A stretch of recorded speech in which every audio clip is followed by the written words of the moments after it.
You may have recently heard of NFT technology, which permits digital works of art to be collected and sold for millions of dollars.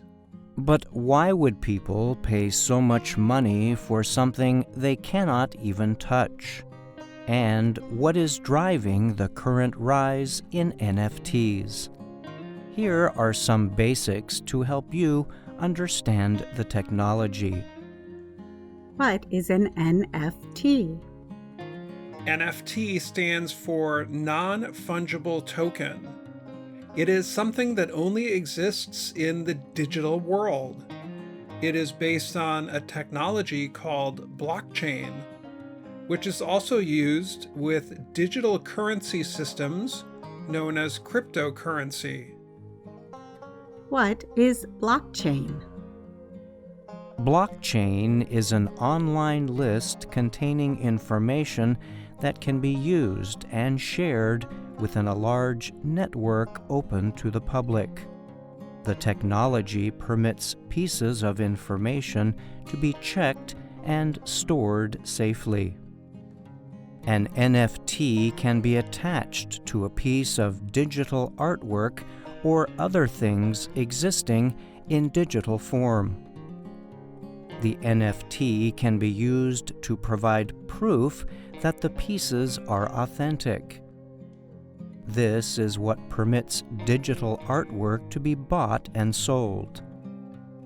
While anyone can view the work, the buyer has official ownership rights over the objects. What kinds of things are NFTs? NFTs can exist in the form of images, video, music, and text. They are usually bought with electronic money. The form of digital currency mainly used with NFTs is called Ether. NFTs have been used to sell sports videos, pieces of land in worlds that only exist on computers, and even the first ever tweet by Twitter's founder. A robot created a piece of art that was recently sold as an NFT. Why do people like NFTs? Artists like the idea of NFTs because the technology gives them a way to create and claim complete ownership over their digital works. This can make the artwork more rare, meaning the artists can sell their digital pieces for higher prices. Who is Beeple? One NFT piece was recently sold by an American digital artist known as Beeple. The artist, whose real name is Mike Winkleman, lives in South Carolina. His creation, Every Days, the First 5,000 Days, a collection of 5,000 images, sold in March for nearly $70 million. Because of the blockchain technology, Beeple will continue to earn money each time his art changes hands. He gets 10% of the price after every sale. Another American artist, Ann Spalter, sells some work as NFTs. At first, she did not think NFTs were a good idea, but then changed her mind. She says the technology has made people who might never go to an art gallery in person interested in art. However, she says she remains mystified by how high the prices went for some pieces. What do critics say about NFTs?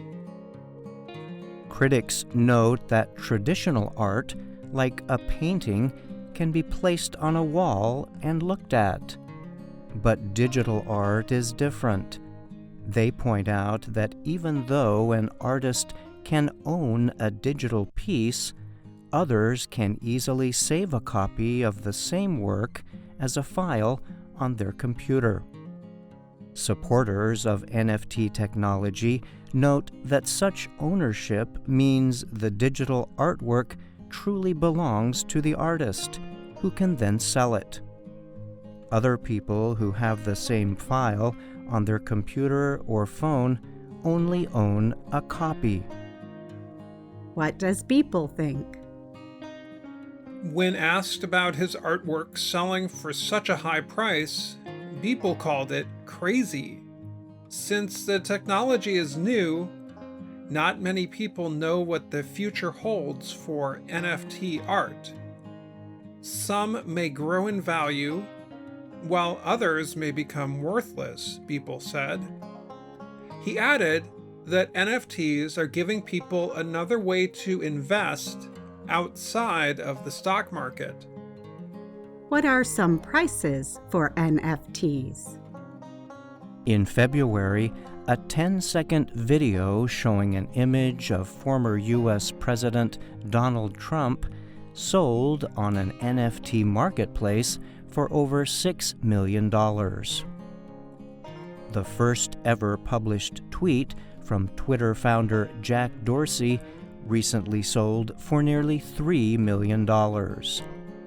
He donated the money to an organization that supports families in Africa. But some NFTs sell for much less. Mark Cuban, a businessman and owner of the NBA's Dallas Mavericks, sold a tweet for about $1,000 in February.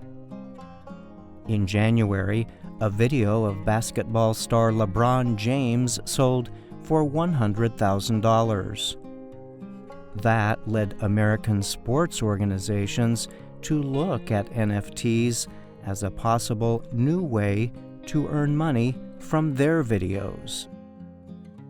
Are NFTs good investments?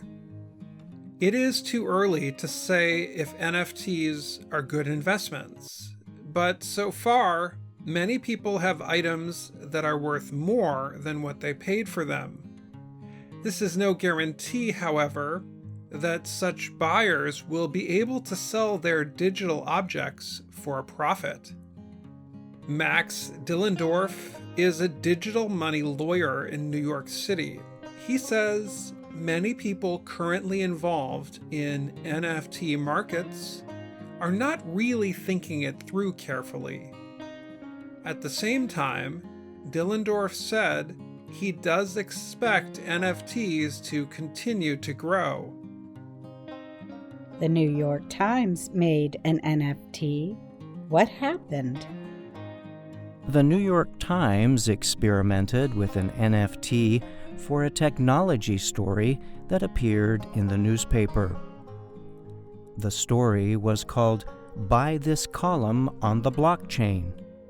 The writer, Kevin Roos, listed his column for sale in an NFT market called Foundation. It cost about $100 to list. The money raised from the article would go to a charity. In the story, Roos discussed how he put his column up for sale and also explained things the successful buyer would get. For example, the buyer was to be written about in a future story and would receive a message from a popular podcaster. The Times column sold for 350 Ether. On March 25th, that equaled about $560,000. So far, the winning buyer has not publicly come forward. What's next for digital art? Only two other living artists, Jeff Koons and David Hockney, have had their work sell for a price close to what Beeple's piece brought. And their art is physical, not digital. Some experts think artists whose work you can touch will be able to soon use blockchain technology to sell digital versions of their famous art. So, what can we expect next? Among other things, a New York-based watchmaker, Jacob & Company, plans to auction off a digital version of one of the company's real watches that sells for over $200,000. It hopes the NFT will bring in at least that much in the April auction.